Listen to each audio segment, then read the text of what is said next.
1980களில் மாற்றுத்திறனாளிகளை பற்றிய ஒரு கரிசன பார்வையோடு ஒரு கடைக்கோடி மாற்றுத்திறனாளிகளை பார்த்த ஒரு அற்புதமான தலைவர். அவங்க நடிகராக இருக்கும் பொழுதே பல பேருக்கு இங்க தெரிஞ்சிருக்காது.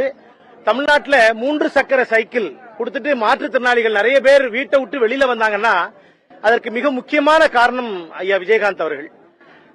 நாங்க மதுவுக்கு எதிராக, மது விற்பனை அதீதமாக இருக்குது, அதற்கு எதிராக உண்ணாவிரதம் இருந்த பொழுது எங்களை வந்து சந்தித்து எங்களுக்கான முழு உடன்பாடோடு கூட நின்று மது ஒழிப்பை முன்னாடி நின்று நகர்த்தியவர் அவர்.